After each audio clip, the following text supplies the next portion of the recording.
everyone, welcome back to my channel. Today we are diving into the most awaited paper, November paper 2023 Physics P1. So let's get started. Question number 1 states, this question is about astrophysics. Which of these is a large collection of billions of galaxies? So that is option D, universe. B part, which of these is correct unit for gravitational field strength? So that is Newton per kilogram. Again, B part. Next is, which statement explains why the gravitational field strength on the moon is less than the gravitational field strength on Earth? So the answer to this is option C, the moon has less mass than the Earth. D part and the last part for question number 1 states, describe the differences between the orbit of the moon and orbit of a comet. You may include a diagram to support your answer. Alright, so since this is of 2 marks, you can just mention 2 points that comet orbits the sun and moon orbits a planet, and additionally moon has a relatively circular orbit whereas comet has a elliptical orbit. So these are 2 valid points, you can mention them. Moving forward to question number 2. The diagram shows 4 graphs P, Q, R and S. Each graph shows a different relationship between current and time. The table gives descriptions of the relationship between current and time shown by graphs P, Q, R and S. Complete the table by giving the correct graph for each description. Alright, so the first one is current is directly proportional to time. So as we know that the directly proportional relationship has a straight line going through the origin. So that is graph P. Next is current increasing at a decreasing rate. So that is a graph S, because you can see that current is increasing but it is also decreasing, like the rate is decreasing. Next one is current has a linear relationship to time but is not directly proportional. So that is graph Q, because it has a straight line which shows that linear relationship, but since it is not going through the origin, so it's not directly proportional. And the last one is current decreasing at a decreasing rate, so that is graph R. With that we are done with question 2. Let's move to question 3. This question is about microwave ovens and microwaves. A microwave oven cooks some food. Diagram 1 represents the microwave emitted by the microwave oven. Determine the wavelength of the microwave. So for the wavelength, you just need to measure the distance between 2 troughs or 2 peaks. So you can do that, and it will be somewhat, I guess, 10 something, or you can mention it exact. B part states the microwave has a frequency of 2.35 gigahertz. Show that the speed of the microwave is about 3 into 10 raised to power 8 meters per second. Alright, so now here you need to use the formula, which is wave speed is equal to frequency into wavelength. You need to multiply this frequency value that's given in the question with the wavelength that you just determined in part A, and you'll get the value of the speed. Make sure that it is the value that is given in the question, which is 3 into 10 raised to the power 8. Last part states diagram 2 shows a damaged microwave oven with a hole in the door. This microwave oven should not be used as it is very dangerous. State a harmful effect from the microwave if this oven is used.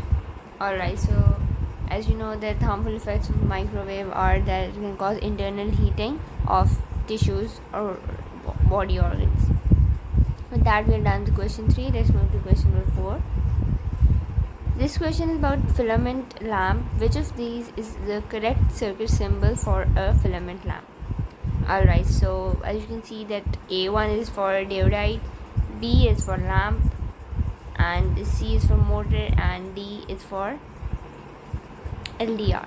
So the correct answer is B. Next part, the filament lamp emits visible light. The table gives some statements about visible light. Place ticks in the boxes to show which statements are correct for visible light. Alright, so the first statement is visible light is a longitudinal wave. We know that it's not true because it's a electromagnetic wave, which is a transverse wave. Next is visible light transfers energy. This is true because all waves transfer energy. Next is visible light transfers matter.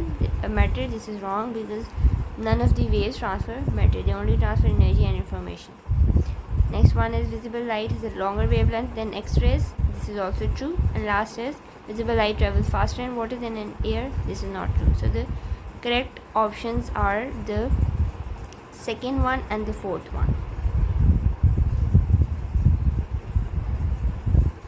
Next part states the diagram shows a ray of light from the filament lamp incident on the reflective side of a curved mirror. Complete the diagram by drawing the normal line where the rays incident on the mirror and the reflected ray of light. Alright, so now you know that the normal is always 90 degrees at 90 degrees to the boundary, so you can draw it at 90 degrees to this mirror, and the reflected ray will be going opposite to the incident ray, and the arrow will also be opposite. It will be towards the upper side of normal. Remember that. Next part states the filament lamp is connected in a circuit with a switch and a battery of 3 cells. When the switch is on, the filament lamp transfers 120 joules of energy in a time of 3 minutes. Each cell has a voltage of 1.5 volts. Calculate the current in the filament lamp. Alright, so here if you remember the formula, energy transferred is equal to voltage into time and into current. That formula you'll use over here. So you'll first of all convert minutes into seconds by multiplying them with 60. You'll get 180 seconds, and then you'll multiply 1.5 voltage with 3 because there are 3 components shown in the diagram, and afterwards you'll finally calculate the current by using the formula energy transferred is equal to current into voltage into time. You'll divide the values that you'll get earlier for voltage and for time with by 120, and you'll get the current value. Last part states a small plotting compass is placed in the wires in the circuit. When the switch is turned on, the compass needle moves to a new position. Give a reason why the compass needle moves. Alright, so the answer to this is because it interacts with the magnetic field. The magnet produces magnetic field, so it interacts with that, which causes it to move. With that, we are done with question 4. Let's move to question number 5. A student uses this apparatus to investigate energy transfer by conduction in metal. This is the student's method. You can read this. Explain how the wooden ring makes the apparatus safer for the student to use. Alright, so we can see in the diagram 2 and in the method 2 that Bunsen burner is used and there is a wooden ring. So what happens is that there is a risk with Bunsen burner of potential fire. So wooden ring, what it does is that since wood is an insulator, so it doesn't get as much hot, and so prevents burning, prevents a fire. So these are 3 valid points which you need to mention. B part, describe how energy is transferred by conduction through the metal strips. Alright, so since you know that a metal is a conductor, so there are vibration of atoms into the metal which are passed through the metal. So these are the 3 valid points, you can mention them. Next is the bar chart shows the results of the student's investigation. Justify the use of a bar chart in this investigation. Alright, so as you know that bar chart is used for discontinuous data or for discrete data. So here metal is discrete data, so that's why we have used bar chart. Next part, state how the student could improve the reliability of the results. So you can mention that the student can repeat, student can take an average, student can identify the anomalies, etc. Last part, the student concludes that iron is the best method for transferring energy by conduction. Evaluate the student's conclusion. So for this you need to go back to the bar chart, and you can see here that iron is not the best metal. Instead copper is the best metal, and aluminium can also be a good one since it has the least time, it takes the least time for tag to fall in seconds. With that, we're done with question number 5. Let's move to question number 6. The graph shows how the velocity of a ball rolling down a long ramp changes with time. Using the graph, calculate the acceleration of the ball. Alright, so since this is a velocity time graph, and we know that by taking the gradient of this, we can calculate the acceleration. So you take the gradient, and gradient for gradient, what you do is y2 minus y1 divided by x2 minus x1. So here you do 3.0 minus 0.0 divided by 2.5, and you'll get the acceleration. And make sure that since the line is since this line is in the opposite direction, so make sure to mention a negative sign with the acceleration. Next one is state the feature of the graph that is the distance traveled by the ball. So that's the area under the graph. Next is calculate the distance traveled by the ball in 2.5 seconds. So you need to travel the distance traveled, you need to calculate that. So you'll take the area under the graph by using the formula 1 by 2 into 2.5 into 3.0, as the formula is 1 by 2 into base area into height for the area of triangle. So you'll use that and you'll find the distance. Next and the last part is the table shows data for the ball after it has traveled for 2 different times. A student suggests that these results obey the relationship distance divided by time squared is equal to constant. Use data from the table to deduce whether the results support this suggestion. Alright, so for this you need to take help from the table. So for this you use the values in the table. You'll use this formula and see if the values, if the answer that comes, whether it's constant or not. You'll use for both of the values and you'll see, and then you'll finally write the conclusion whether this relationship, whether these results obey the relationship or not, whether the student is right or wrong. So with that we're done with question 6. Let's move to question number 7. This question is about using carbon dating to find the age of pieces of wood. The equations show how carbon-14 forms in the atmosphere. State the name of particle X. So particle X is a proton. Next is carbon-14 decays by beta decay. State what happens to the number of protons and the number of neutrons in a carbon-14 nucleus when it decays. Alright, so number of proton increases by 1, whereas number of neutron decreases by 1. So these are 2 bullet points. Next part. A scientist determines how the percentage of carbon-14 remaining in the sample of wood changes with time. The table shows the scientist's data. Plot the scientist's data on the grid. Draw the curve of best fit. Alright, so for this you'll take the data in the table and you'll draw your results. Next part, use a graph to determine the age of a sample of wood that has 36% of its carbon-14 remaining. Alright, so since it states use the graph, so you need to show you're working on the graph by drawing a line from the scale and then finding out the age that has 36% of its carbon-14 remaining. Next part, carbon-14 dating is inaccurate for samples of wood produced after 1950. This is because the concentration of carbon-14 in the atmosphere greatly increased due to nuclear weapons testing. A tree absorbs carbon-14 during its lifetime. A student suggests that trees grown after 1950 are contaminated with carbon-14. Give a reason why the student's suggestion is correct. Alright, so since it's of just 1 mark, so you can just mention that trees contain more carbon-14. Next part states, explain how nuclear weapons testing affects the determination of the age of a sample of wood produced after 1950. Alright, so what you can mention here for 2 marks is that firstly, samples appear younger, and secondly, they contain more carbon-14 atoms.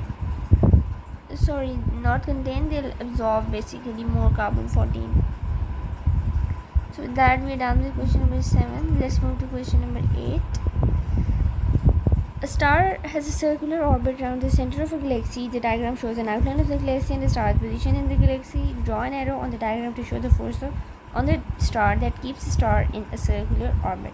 So the force is gravitational field strength. So you'll simply draw an arrow from the star to the center of the galaxy. let's move to the next part. The speed of light is 3.0 to 10 raised to power 8 meter per second. 1 light year is the distance light travels in 1 year. Show that 1 light year is approximately 10 by 16 meter. 1 year is equal to 3.2 into 10 raised to power 7 seconds. So you just need to use the formula speed is equal to distance divided by time, and you need to calculate the 1 light year. Next is the star is 29,000 light years away from the center of the galaxy and has an orbital speed of 220 km per second. Calculate the time period of the star's orbit around the center of the galaxy. Give your answer in standard form. Alright, so you use the formula 2 pi r divided by time, and you are given with the speed. So orbital speed is 2 pi r divided by time. You'll use orbital speed, you'll use this radius, and you'll divide radius by the speed to get the time period, and then you'll write the answer in standard form. With that, we are done with question number 8. Let's move to question number 9. Diagram 1 shows some of the stages of electricity generation in the nuclear power station. Nuclear fission takes place inside the reactor of the nuclear power station. Give the name of a fuel that could be used in the reactor. Alright, so the fuel can be uranium. Next is energy is released from the fuel in the reactor by nuclear fission. Describe the process of nuclear fission that takes place inside the reactor. Alright, so you need to tell that nuclear fission involves the splitting of an unstable nucleus into 2 light daughter nuclei, resulting in the release of energy. And yeah, these are valid points. And you can also mention that they absorb neutrons, and this fission reaction repeats, and like it's a chain reaction continues.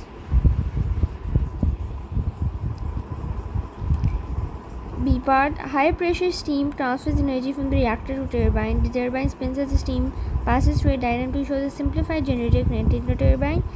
Explain how electricity is generated by the generator. Alright, so what happens is that, so you can mention here that coil rotates and it cuts the magnetic field and voltage is induced. These are 3 valid points. Next part, at night the power station does not need to generate as much electricity. Suggest how the output of this generator could be reduced. So you can reduce the strength of the magnetic field, or you can reduce the number of coils.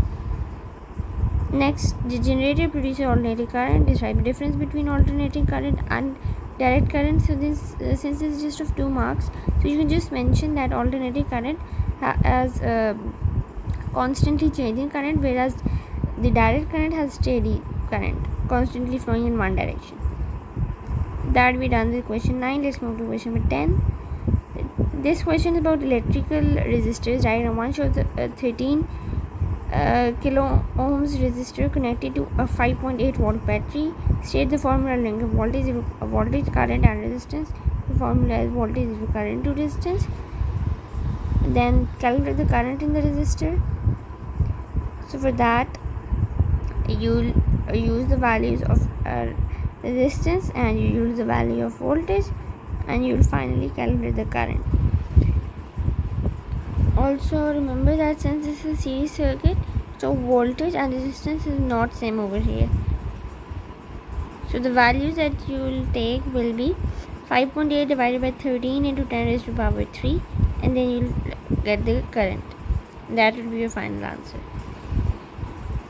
B part, diagram 2 shows a 200 ohms resistor connected in parallel with a 13 kilo ohms resistor. Complete the circuit diagram by adding a suitable meter to diagram 2 to measure the current in the 13 kilo ohm resistor. So for measuring the current, you need ammeter, and remember that ammeter is in series, so you'll draw ammeter in series with the 13 kilo ohms resistor. Next part, the switch in the circuit is closed. Explain what happens to the current in the 13 kilo ohms resistor and the current in the battery. 13 kilo ohms resistor. So in this, since voltage remains the same as it's a parallel circuit, so current also remains the same.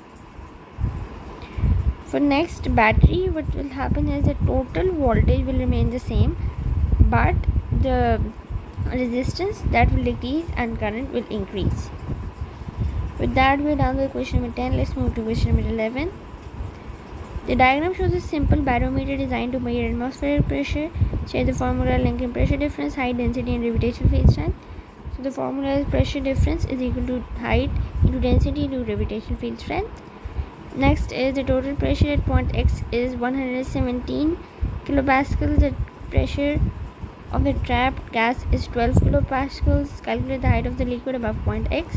Density of the liquid is equal to 1.36 into 10 raised to power 4 kilogram per meter cube. So you'll use the formula and you'll first of all calculate the pressure of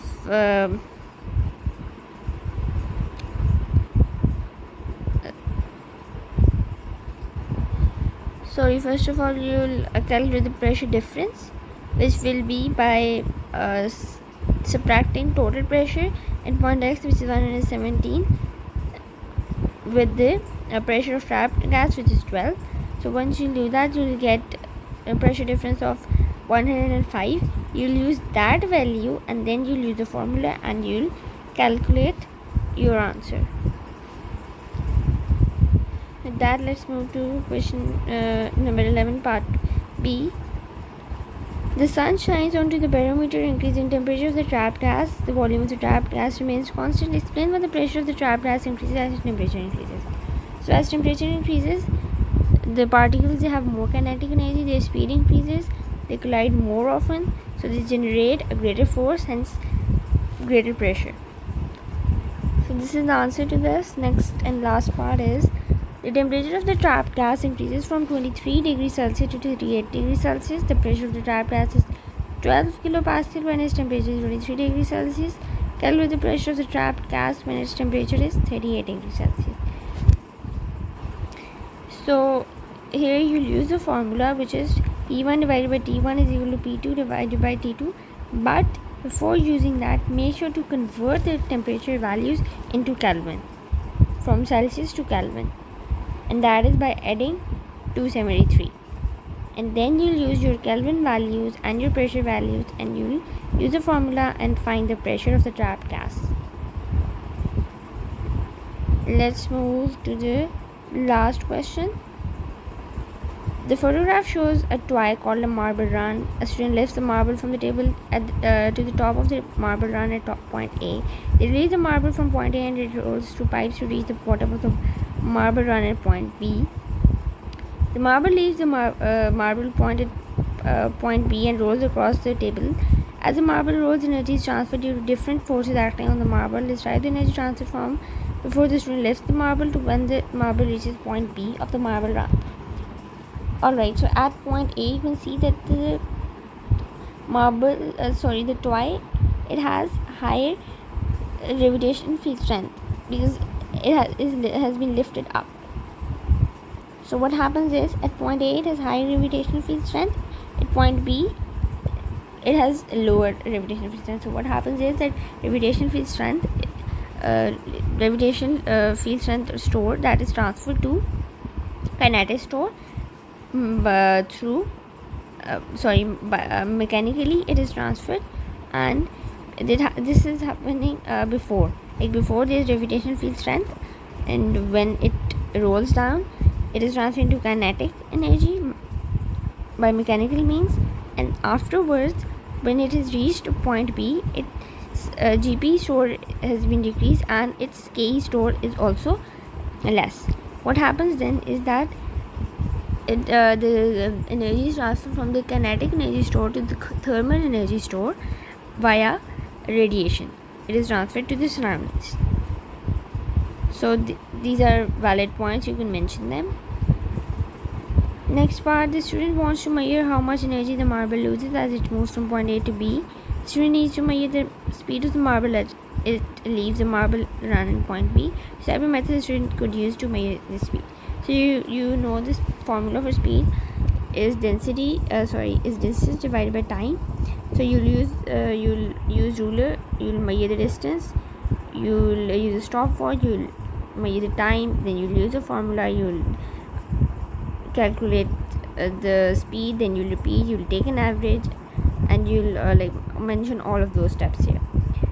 last part for this question and for this paper is the difference in height between point A and B is 0.21 meter. The mass of the marble is 5.5 gram. The marble leaves the marble run at point B with a speed of 0.76 meter per second. Calculate the energy lost by the marble as it rolls from point A to B. Alright, so from point A to B. Point A to B is GPE store has decreased. So what happens is that over here you'll first of all calculate GPE, which is mgh, mass. You'll convert grams into kilograms by dividing by 1000. Then you'll multiply it with 10, which is gravitational field strength, and finally you'll multiply it with the height, which is 0.21. And once you get the GPE, then you'll calculate kinetic energy by using the formula 1/2 into mass into velocity square or speed square, which is given over here, and then you'll finally subtract both of those values to get your answer and the energy lost. With that, we're done with this part and with this paper of November 2023. I hope this was beneficial for you guys, and best of luck for your physics paper 1 today. I hope you all ace it, and take care. Good luck.